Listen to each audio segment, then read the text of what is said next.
жас қырынымыз ұлан байтақ жерімнің. Біз мақтанымыз, нұрлап таңымыз, қазақ деген елімнің.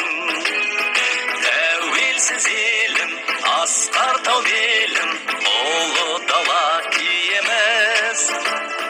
Отан анамыз, қамқор панамыз, ардақтан бас иеміз. Жаса жайнар жерім, егеменді елім, сүйікті отаным менің, Қазақстаным. Жаса жайнар жерім, сүйікті отаным менің, Қазақстаным, Қазақстаным. Ел қамын жеген, ұрпағым деген, бабалардың ізіміз. Ақылға бойлап, көлейік ойнап, жарқын болсын жүзіміз. Сенім беретін, жылу төгетін, аман болсын жұртымыз.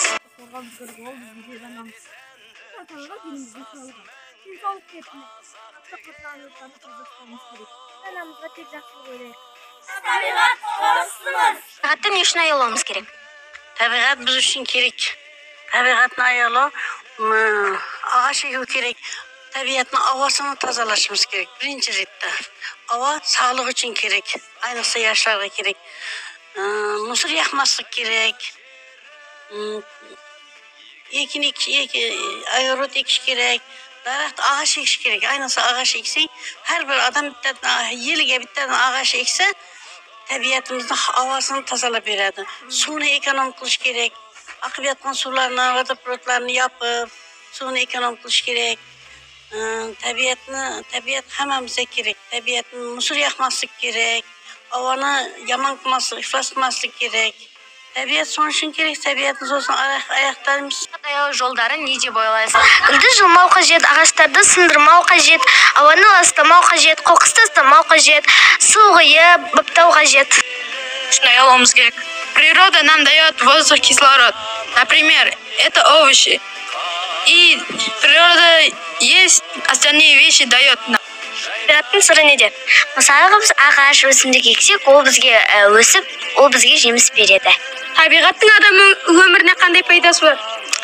Әрине, ол табиғат бізді қоршаған орта. Оның үстінде ауа, су. Соның үшін мысалы су ретінде алатын болсақ, ол сусыз ешқандай тіршілік өмір сүре алмайды. Адам да, жануар да, өсімдік те. Сонымен қатар өсімдіктер, олар бізге тағам ретінде, олар біз пайдаланамыз. Неге? Өйткені олардың құрамында көптеген дәрумендер бар. Олар адамның ағзасы үшін де, жануар үшін де, жалпы тіршілік үшін маңызы өте зор. Сонымен қатар табиғаттың зияны да, енді зияны дегеннің ішінде, оның ішінде табиғат апаттары. Мысалға су тасқыны елімізде болып жатқан, шетелде болып жатқан жер сілкінісі, оның барлығын апаттар деп қарастырып, біз оны зиян жағын айтамыз. Ал негізі табиғаттың бізге берер пайдасы өте. Табиғат туралы пікіріңіз қандай?